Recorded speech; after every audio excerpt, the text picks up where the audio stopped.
Today's daf is daf Samach Tes, and we began the daf yesterday in the very strange case of Rav Kahana, where a mouse fell into vinegar. And the Gemara wants to assume that vinegar has a very strong taste, very sharp, profound taste, and therefore completely nullifies the taste of the mouse. But yet, Rav Kahana prohibited drinking the vinegar after the mouse fell in. And Mar explains because the case of Rav Kahana, where the mouse fell in to the vinegar, was such that the mouse was cut up, it was disintegrated into small pieces. And Rav Kahana was afraid that if we allow you to drink the vinegar, you might actually swallow a piece of the mouse. Now, we start our sugya today with Ravina, which is 3 lines down from the top, in which the Amoraim address the case again of a mouse that fell into vinegar. And the question is, what would be the shear of bittul? And this is relevant not only to a mouse that fell into vinegar, but in general, any iser that fell into a tarovis of heter. And the general rule is that the ratio is 1 to 60, meaning if there's 1 to 61, one piece of iser to 61 piece of heter, then we could be matir, and we assume it's not beno same tam.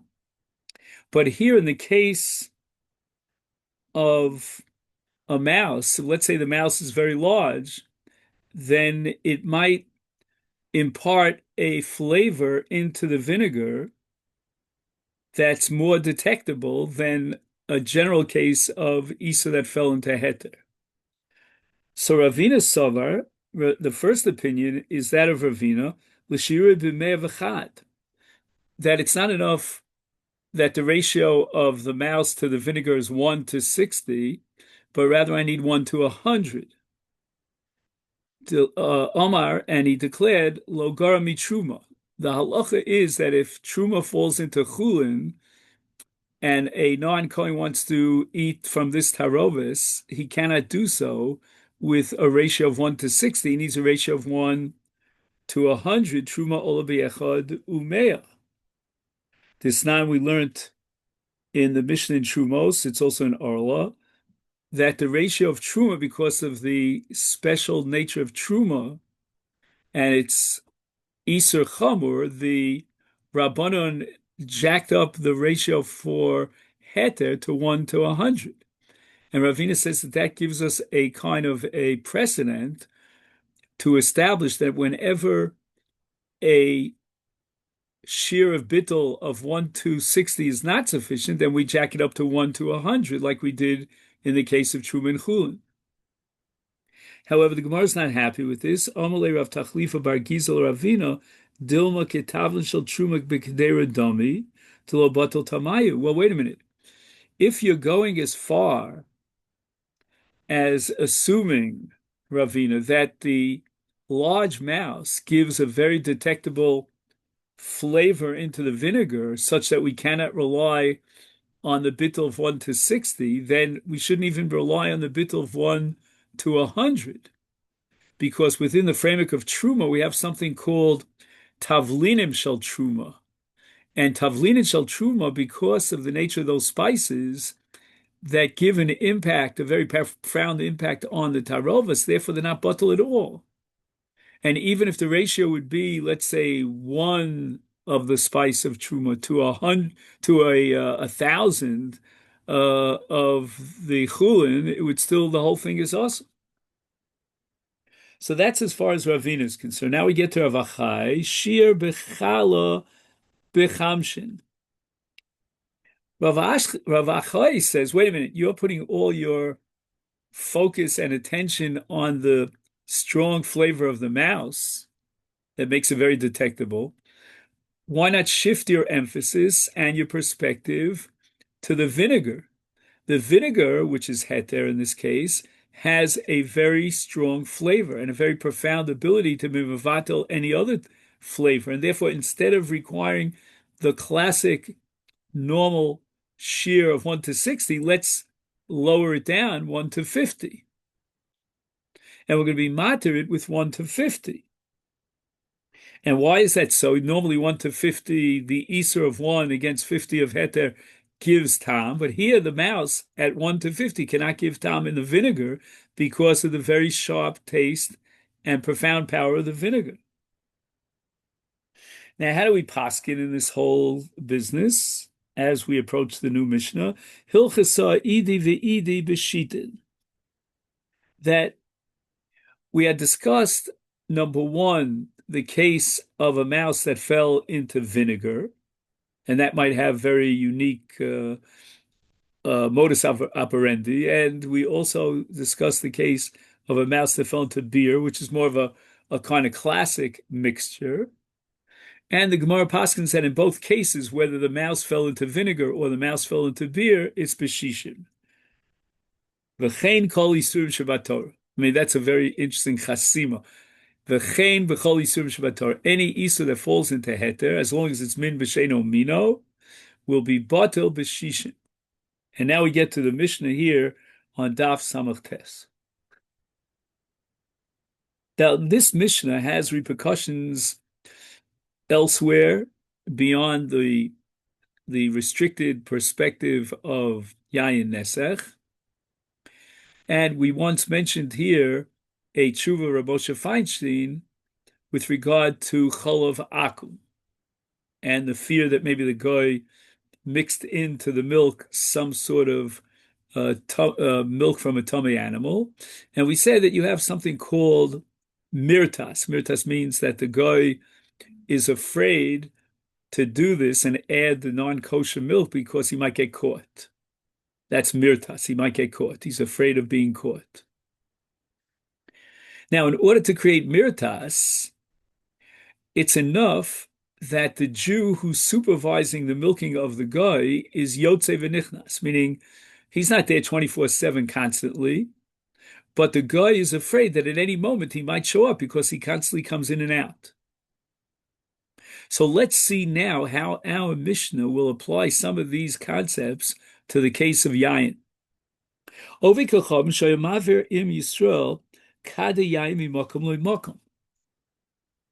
the guy participates in the transportation of the Jewish wine from one place to another, and if the Jew is not watching him carefully, he may decide time for libation.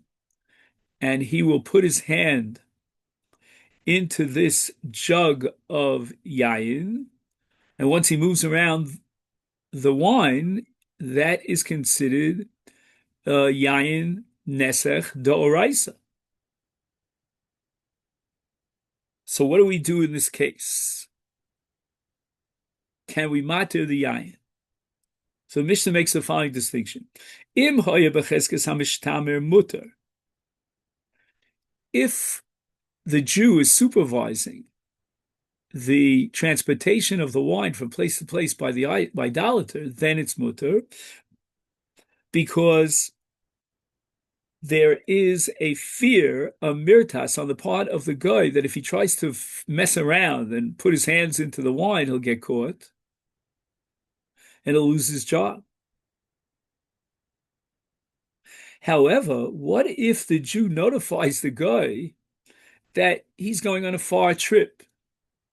So imodio shu maflig, then how much time would the Jew be absent because he went to some far off location till he comes back? A long period of time has passed, such that now the guy feels he has carte blanche, he has an open hand to open up the flask or the barrel of wine and put his hands in and do a libation to his idol.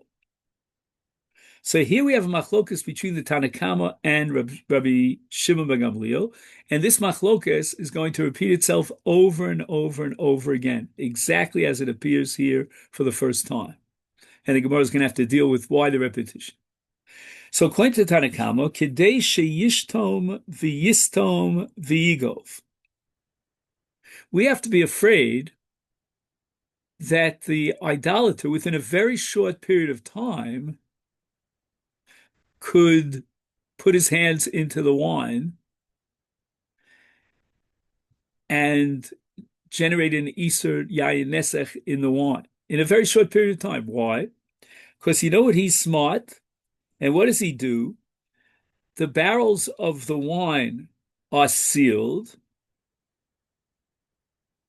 but he can bore a hole, which is called Yishtom.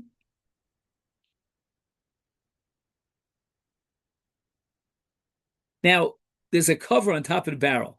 He bores a hole in the cover on top of the barrel. But obviously, he's going to get caught because when the Israel comes back from his long trip, he's going to see that a hole was bored into the lid of his barrel. He's going to now, prosecute the guy and accuse him of this shenanigans. However, what the guy does is he patches up the hole with clay. Later on, we'll see another reality where he patches it up with plaster, but now he's patching it up with clay, and he has enough time for the clay to dry. And the assumption of the Tanakama is that all this happens relatively quickly, and the clay dries, and when the Jew comes back, he has no clue that the guy bored a hole in the top lid of his barrel. However, Reb Shimon Gamliel says, no, no, no. The guy is afraid of getting caught because even after the clay dries, you can still see, we talk about grout, you can still see that there was a hole here that was covered by the clay. So therefore, Reb Shimon Gamliel says that if, let's say, the Jew goes away for Lamazogin 24 hours, and he's back 24 hours later, then for sure the guy didn't bore a hole into the top of the lid. But Kadeshi Yiftach es Hachavis v'Yaguf v'Tigov. The guy could do something else, a relatively longer process that might take 2 days or 3 days.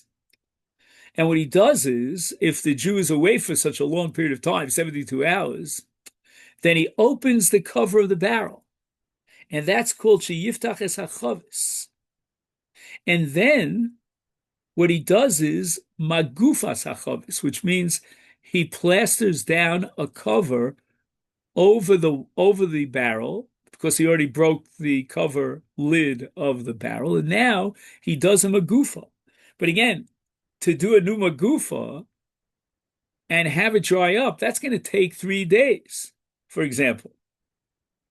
And Reb Shimon Gamliel is being makil, and he says that even if the Jew will not be back in a day or even 2 days, the wine is still mutter. Because the only process that the guy would allow himself, figuring he'll get away with it, is a process that takes as long as 3 days. And now we'll see the same machlokas again. Hameniach yeno b'kara b'sfina. So now we're talking about a guy, an idolater, who's on a wagon or a boat together with Jewish wine. The Jew is there with him on the boat, but halach lo b'kapandria.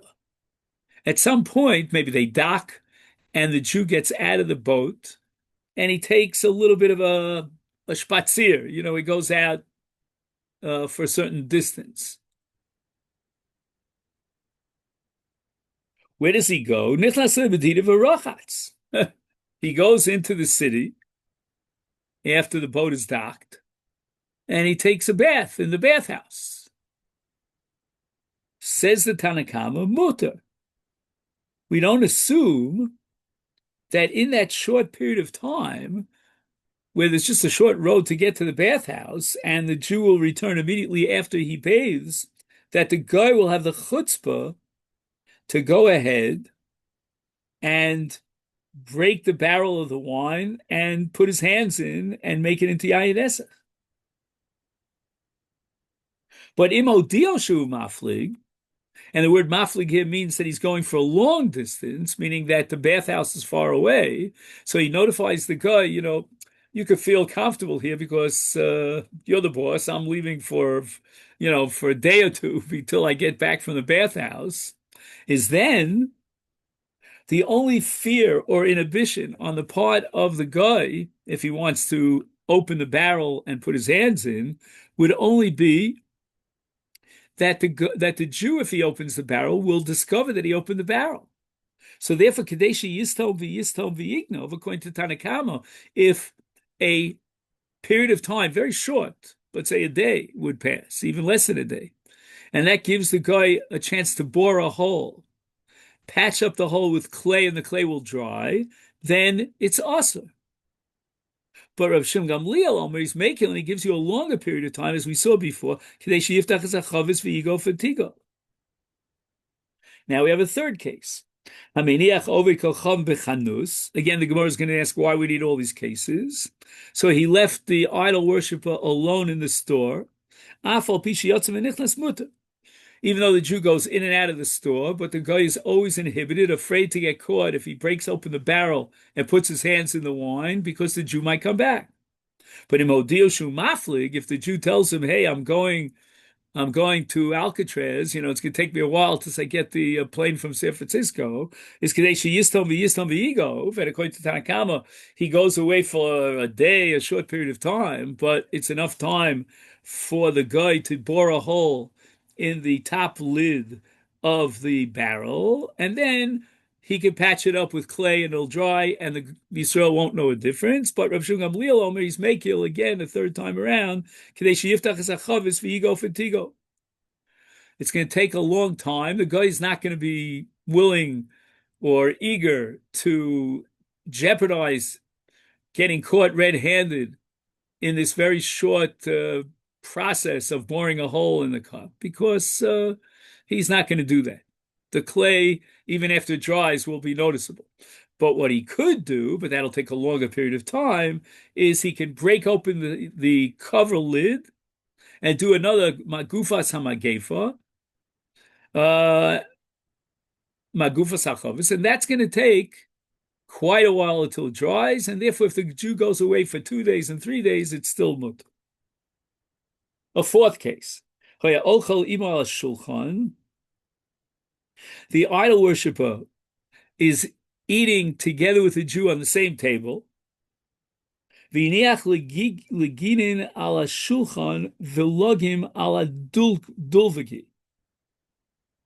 we have now leginin. Leginin are flasks of wine that are placed on the table, and the guy knows that he's not allowed to touch that wine. But in Ichoviyatza, now the Jew left the table, and the guy has a free hand. He won't get caught. Is therefore mashal shulchan aser. Any wine that he left on the table is aser because the Jew is not around. He left. When he comes back, who knows when, he has to be choshish that maybe the guy put his hand in the wine, shook it around, and therefore it's aser. V'im amalo heavy mozig the shoseh. 1 second. But if he has a flask of wine in the cupboard, then we're not choshesh that when the Jew goes out of the table, the guy is going to go up into the cupboard. The guy understands very well that only the wine on the table is permissible for him. He has access to the free hand. That which is still locked up in the cupboard, stay away. But if the Jew says to the idolater, do, pour, and drink, meaning free hand, make yourself at home. In saying so, he indicates that even the wine in the cupboard is not off boundaries, and the guy, if he feels he wants more wine, he can go up to the cupboard, and therefore, even the wine, shaladulki, in the cupboard, is awesome. Chavios psuchos asuros. Now, if the Jew somewhere in his house has open barrels of wine, which means that if the guy puts his hand in the wine, we'll never know the difference. Today we have security cameras. Stumos mutaros. But if the barrels of wine are closed, meaning, let me get a better word than closed.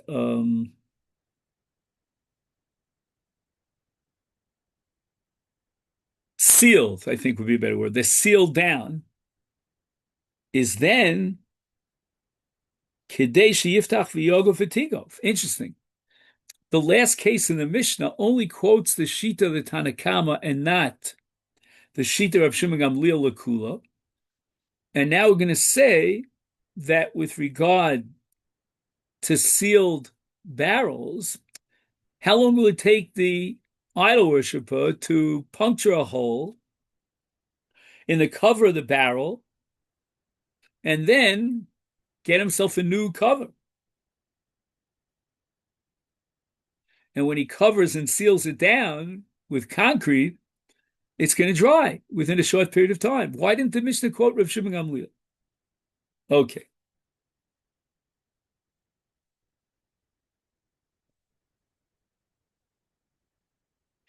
Right? The Mishnah says that if a guy is participating in the transportation of the wine of the Jew, and the Jew temporarily leaves the worship alone, the idol worship alone, then the wine is mutter if it's becheskes hamishtamer. It's in a state of supervision.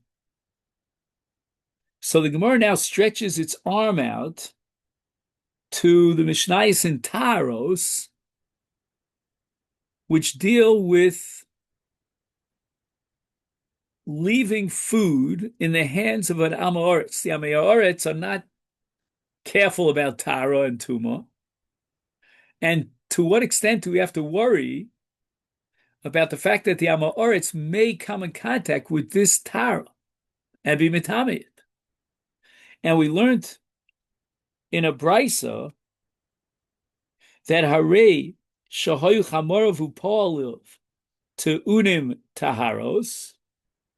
So you hire a driver, a donkey driver, or any sort of worker for that matter, to carry your machalos taharos from place to place. And the Brisa establishes that afilu hiflig mehen yosem mimil, even if the Jew went away a full meal, like about 18 minutes walk, is taros of taharos. But im amar lehem, if he says to his workers, or for that matter to the donkey driver, lechu vani bach rechem, you go ahead, continue the journey, I'll follow you afterwards. Like Yaakov said to Esau, is kaven shedis alma eno mehem taros of tmeis. As soon as they go beyond his vision, they're hidden from his eyesight, then we have to consider everything tummy. Because since he had told the workers or the drivers that I'm coming after you, you go ahead, they knew they had carte blanche, and nobody will catch them touching the taros, and they will be mitami the taros. The Gemara now asks the following question: Maishna Reisha u'Maishna Sefer. What's bothering the Gemara? The Brisa rules in the first case of Tuma Vitara that the produce is considered tahar because it's supervised. And the Amoritz workers might be touching the food with their bare hands. And then they'll contaminate it and make them tameh.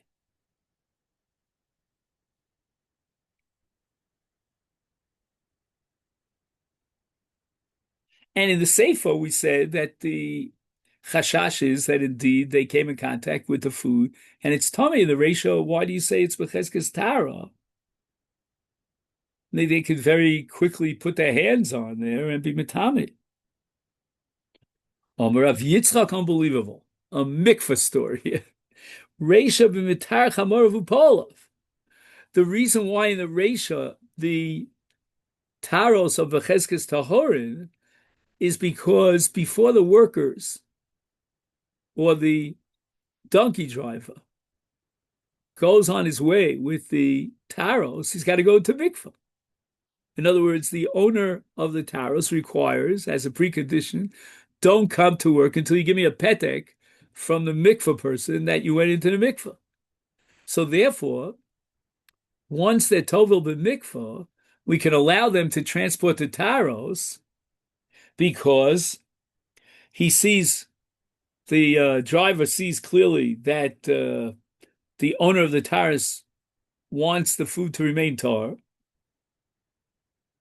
And it's very, shall we say, low statistical probability that, after they went to the mikveh, they're going to become tummy again and then deliberately be mitami the taros. Ihachi frekti Gemara, then sefer nami. Why is it if the Bryce is talking about a case where the workers went to the mikveh or the driver went to the mikveh, why then in the sefer do we say that kevan shenis alma mehen is taros of tmeim? Why don't we just assume that since they went to the mikveh, they're not tmeim? And the answer is Eid Amaris Makpid al Amag Chavero. Although he himself is tar, this driver or this worker who's an Amoritz, but he's not careful about Tuva V'Tara. Therefore, he's going to invite his friend who did not go to mikveh, who might come in contact with the taros. So we're back now to square one, because in the ratio we said that's b'cheskes tahorim because they went to the mikveh. Why is b'cheskes tahorim? All right, he himself, the worker, is tahor, but he might introduce his friend who's tameh, because that's the nature of the Ami Haaretz. They don't care two hoots about Tumah V'Tara, as long as, I didn't touch the taro, so I wasn't mitami them. I went to the mikveh as a good boy, but somebody else came in and he was mitami. And here we need a statement of Rav.